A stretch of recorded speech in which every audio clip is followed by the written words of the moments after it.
백기종선 수서경찰서 강력팀장 김태현 변호사와 함께합니다. 네, 안녕하십니까. 안녕하세요. 네. 2017년도 마지막 날 이렇게 정말 안타까운 사고가 있었습니다. 그 화재로 인해서 3남매가 숨졌는데요.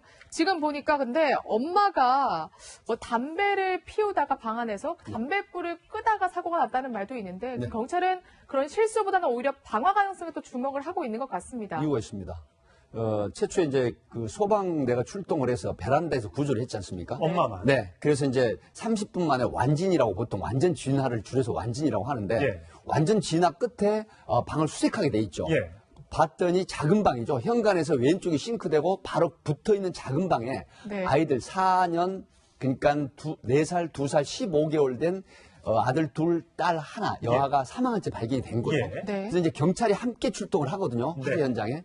경찰이 시신을 수습을 해서 그 부모에게, 어머니에게 묻습니다. 그랬더니 처음에 라면을 끓이기 위해서 네. 불을 올려놨다. 그러다 예. 깜빡 잠이 들었다라고 했는데 예. 아니 발화 지점을 보니까 이게 침대 안쪽에 집중 발화 지점이 발견이 된 겁니다. 방 안에서. 그렇습니다. 근데 또 이분이 어떻게 말을 어머니라는 분이 바꾸냐면 아참 그렇게 추궁을 하니까 내가 사실은 아이가 칭얼대니까 담배를 피우다가 솜이불을 덮어주고 함께 잠이 들었다라고 해서 그때 담배불을 비벼 끈 기억이 나는데 거기서 발화된 것 같다. 그래서 불이 난 거라고 했는데 네.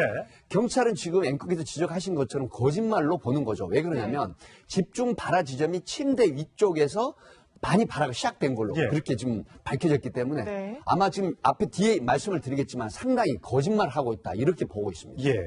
그런데 또 이게 아직까지는 확실한 게 지금 이미 신고를 이제 경찰에서 문제로 보고 있는 장면들이 뭐냐면 이게 중실화와 중과실치사예요. 어쨌든 이게 실화, 그 다음에 과실치사. 이건 의도가 있다고 볼 수는 없다는 거죠. 아직 증거를 확실하게. 왜냐면 무슨 뭐 신나가 발견됐다거나 무슨 그 다음에 난로가 발견됐다거나 이런 게 없다고 보니까 이렇게 보고 있는 거잖아요. 그러니까 이제 그런데 이제 경찰이 이제 수사가 진행되니까요. 일단 단계는 조금씩 올라간다고 보시면 될 겁니다. 아마 이게 처음에 지난주 아마 일요일 날 아마 이 사건이 새벽에 발생했죠. 근데 네. 그날 일요일만 해도 이 엄마에 대해서 경찰은 피의자가 아니라 일단 참고인다 이렇게 얘기를 했거든요. 예, 예. 근데 이제 해가 바뀌고 월요일이 되면서 그러면서 이제 피의자로 전화해서 긴급 체포를 한 겁니다.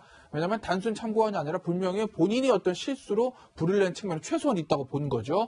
그래서 그 담뱃불을 관리를 못해서 일단 불이 났다라고 현재까지 그 당시 상황까지 보고 있어서 이제 중과실 실화 그리고 이제 업무상 과실 치사 혐의를 긴급 체포를 한 건데 아직 방화 가능성을 배제하지 않고 있기 때문에 경찰이 계속 수사를 하다가 뭐 아까 그 거짓말 탐지기 얘기 나오지 않았습니까?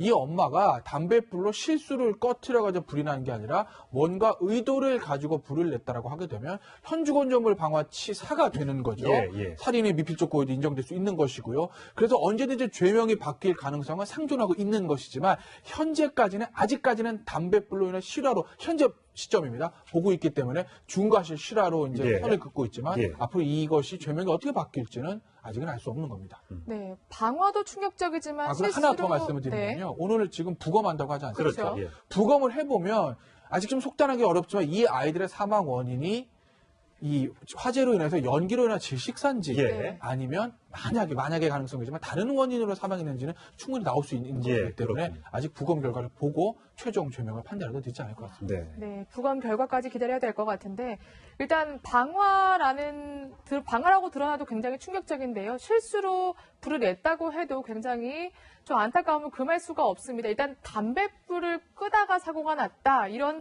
엄마의 진술도 믿기가 힘들고요. 또 무엇보다 지금 아이를 굉장히 방치한 흔적이 이 부부의 그 일정을 보면 굉장히 좀 여실하게 드러납니다.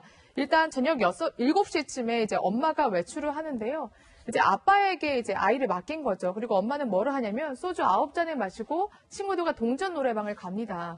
그런데 아빠는 그러면 애를 봤느냐? 또 그게 아니고요. 저녁 9시쯤에 또 외출을 해서 PC방에 가서 친구들과 게임을 하거든요. 그렇기 때문에 새벽 1시 엄마가 만취해서 귀가할 때까지 3남매가 4시간 동안 지금 홀로 있었다는 건데 이 부분도 믿기 힘들고 또 두 부부가 조금 자주 싸움을 해오면서 조금 그래서 더욱더 아이들을 좀 키우기 힘드니까 이렇게 방치하고 급기야 조금 살해한 거 아니냐 이런 가능성이 대두되는 거죠. 네, 경찰에서 그렇게 보고 있어서 수사 경험칙상 말씀을 드리면 사실은 엄마가 이제 아이 4살, 2살, 15개월 된 아이를 남겨두고 아빠가 있으니까 믿고 나갔다라고 하는데 아빠는 2시간 후에 또 PC방에 게임하러 네. 지인들에게 연락을 받고 나갔거든요. 예. 그런데 이 엄마가 1시 반쯤 소주를 한 병 반, 9잔 정도 마시고 들어왔다고 진술을 예. 경찰에 했습니다.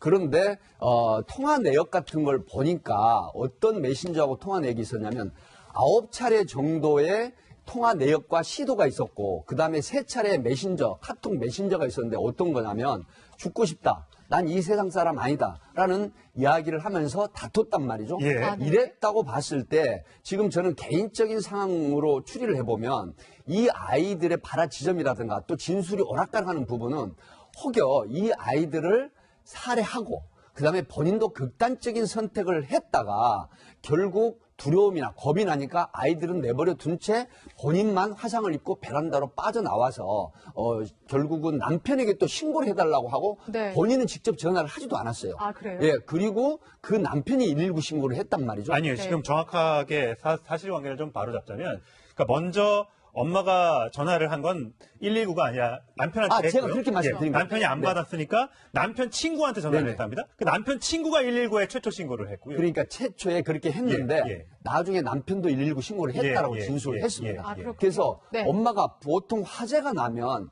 아이들을 먼저 피신시키거나 위험에서 건져내는 게 그렇죠. 엄마의 마음이고 또 일반적으로 사람이 누구나 그렇게 하는 그렇죠. 건데 예. 아이들을 내버려둔 채 9차례나 한두 차례 통화를 하고 9차례 전화 통화 시도를 하고 네. 그다음에 또 카톡 메신저로 난 죽을 거야 세상 사람 아니다 하는 메신저를 보냈다고 하는 부분은 네. 이미 연기가 나고 불이 타오르는데 아이를 구하지도 않고 베란다로 약간의 이도 화상을 입고 예. 피했다고 하는 부분은 뭔가 극단적인 선택을 예. 함께 하려고 하지 않았느냐. 지금 이런 추론이 화면에 가능합니다. 나가는 게 이제 그 소방당국의 영상인데요.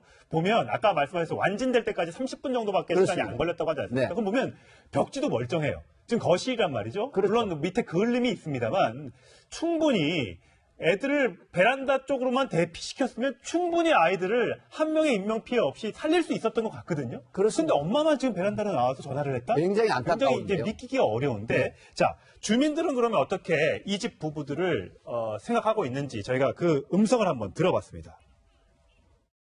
직업이 굉장히 의심스럽기는 했어요. 의심스럽다는 게 아니라 뭐 어떤 직업을 가지면 저렇게 새벽까지도 놀고 아침에 출근을 하나 저는 저렇게 해가지고 애들을 잘 키우나 이런 생각을 하기는 했죠. 냄새가 나서 나왔는데 안에서 전화하는 소리가 들렸거든요. 빨리 와달라고 애들이 있다고 문을 두드리는데 냄새가 확 오더라고요. 타는 냄새가. 근데도 계속 전화로만 똑같은 소리를 계속 하고 있더라고요. 자, 옆집에서 냄새를 맡고 문을 두들겼는데 안에서는 누군가하고 통화하는 얘기밖에 안 들렸다는 거 아니겠습니까? 그게 119도 아니고 아마 남편으로 추정된다는 거. 그런 정황이에요. 그런 정황 때문에 아마 경찰이 아직까지는 뭐 중과실로 보고 있지만 방화 가능성에 대해서 전혀 배제하지 않고 그쪽 부분에 대해서 좀 수사력을 집중하는 게 그런 부분이거든요.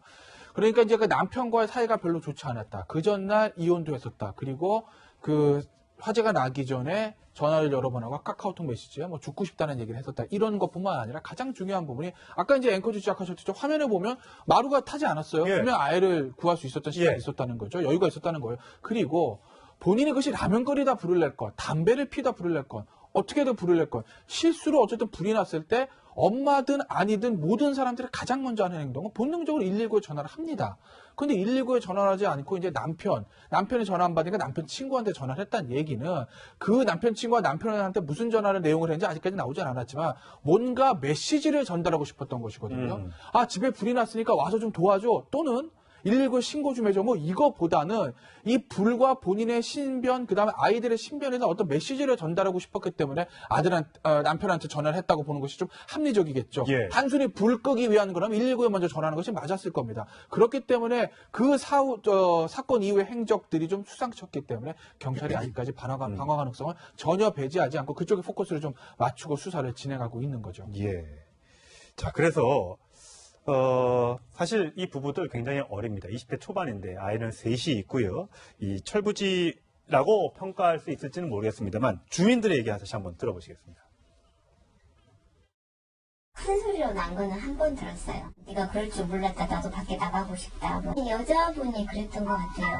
여자분이 나가고 싶어 하는데 남자분이 먼저 많이 나가니까 앞에서 한 10여 번은 그렇게 실갱을 했어요. 네. 물론 나이 어린 부모들이 다 그런 건 아니지만 아무래도 나이가 좀 어리다 보니까 좀 책임을 다하는데 약간의 부족함이 있었고 또 경제적으로도 많이 좀 어려웠던 것 같더라고요. 네, 지금 중학교 때 첫 만남을 했고요. 네. 고등학교 2학년 때 이제 그 동거를 시작을 하면서 고1, 고2 때네요. 네, 예, 동거 고1 때, 시작이. 예. 예. 그래서 이제 그 아이를 첫 출산을 하면서 연이어 이제 4살, 2살, 그 다음에 이제 마지막으로 15개월 된 아이가 있는데 이 지금 문제는 뭐냐면 준비가 안 된 부부라고 평가를 할 수밖에 없고요. 또 개념이 없다. 4살, 2살, 15개월 된 아이를 방치를 하고 정말 무책임하게 밖으로 나갔다고 하는 부분. 안에 보호자나 다른 양육이 책임이 있는 사람이 전혀 없었단 말이죠. 예. 네. 그런 상태에서 또 지금 부모 쪽에 한 분이 매달 60에서 70만 원씩의 양육비를 또 보태주고 예. 또 아빠라는 21세 된 아빠라는 사람은 또 실직한 상태에서 상당히 경제적인 어려움이 있었던 것 같습니다. 네. 네. 하지만 3남매 엄마이고 아빠면 아무리 나이가 어려도 그 개념을 갖고 아이를 양육하는데 최선을 다해야 함에도 불구하고 술을 먹고 또 심야에 아이들을 놔두고 밖으로 나가서 이런 끔찍한 상황이 벌어지게 됐는데 이런 부분이 과연 이 부부한테만 있나? 전체적으로 저는 지자체라든가 사회적 시스템 또 양쪽 부모님의 어떤 책임도 비판을 면치 못할 것이다 이런 생각이 듭니다. 예. 아직 오늘 부검을 작은 아이들을 부검을 하고 이 부검이 절차가 끝나면 3명의 아기 천사들은 이제 하늘로 장례 절차를 치르게 되는데요. 정말 억울하지 않도록 경찰이 수사를 좀 잘해줬으면 좋겠습니다.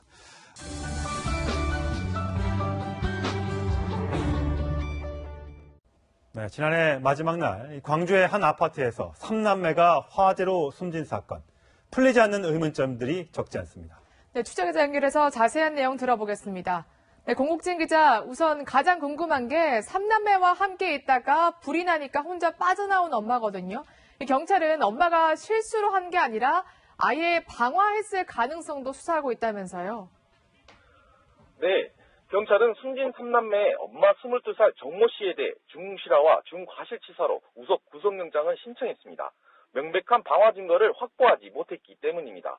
우선 3남매가 숨진 작은 방에서 인화성 물질 등이 발견되지 않는 등 일부러 불을 냈다는 증거를 찾지 못했습니다. 경찰은 전열기구를 이용한 방화 가능성도 조사했지만 당시 방 안에는 전기장판 등 전열기구가 없었습니다. 엄마의 진술에서도 방화를 의심케 하는 정황이 아직까지 포착되지 않았습니다. 그동안 조사 내용을 토대로 경찰은 화재 직전 정 씨가 작은 방 입구에서 담배를 피웠고 제대로 끄지 않아 불이 난 것으로 보고 있습니다. 다만 경찰은 방화 가능성도 배제하지 않고 거짓말 탐지기 등을 통해 정 씨를 계속 수사할 계획입니다. 네, 아직 방화 증거를 찾지 못했다고 얘기를 하셨는데, 그런데 이제 엄마 정 씨의 진술이 계속 오락가고 있다는 이 점이 좀 문제인데, 특히 신고하는 과정 등에서 행동도 좀 상식적으로 이해 안 가는 대목이 많던데요. 네, 그렇습니다. 엄마 정 씨는 최초 경찰에서 라면을 끓이려다가 깜빡 잠이 들었는데 불이 난 것 같다고 진술했습니다. 하지만 본격적인 조사에 들어가자 담뱃불을 작은 방 앞에 있던 이불에 비벼 껐다고 말을 바꿨습니다. 셋째 딸이 깨자 급히 담뱃불을 끄고 딸을 달래다가 잠들었다는 겁니다. 이때 방문은 닫았던 것으로 확인됐습니다. 얼마 후 뜨거운 기운을 느낀 정 씨는 잠에서 깼고 문틈에서 불이 난 사실을 알았다고 진술했는데요. 그런데 정 씨는 119가 아닌 남편에게 전화를 걸었고 불이 방 안으로 들어오고 있다며 도움을 요청했습니다. 그리고 3남매에게 이불까지 덮어준 뒤 계속 전화통화만 하며 홀로 베란다로 대피했습니다. 화재 초기 아이들을 충분히 구할 수 있었던 게 아니냐 이렇게 볼 수 있는 대목인데요. 이 과정에서 주민들도 문을 두드리며 도우려 했지만 문은 열리지 않았습니다. 경찰은 최초 작은 방 입구에서 불이 시작돼 3남매가 자고 있던 방으로 급격히 번진 것으로 추정하고 있습니다. 경찰은 3남매의 정확한 사망 원인을 밝히기 위해 조금 전 10시부터 부검하고 있습니다. 네, 그런데 이 3남매 엄마 아빠는 최근에 이혼을 했다고 하던데 사실인가요? 네, 22살 엄마 정 씨와 21살 남편 이 씨는 같은 중학교를 다니며 교제했습니다. 이후 정 씨는 고등학생 때인 지난 2013년 첫째를 낳았습니다. 2년 뒤엔 둘째를 낳았고 혼인신고도 했습니다. 막내딸은 지난해 9월 낳았는데요. 부부는 최근 극심한 생활고를 겪었던 것으로 알려졌습니다.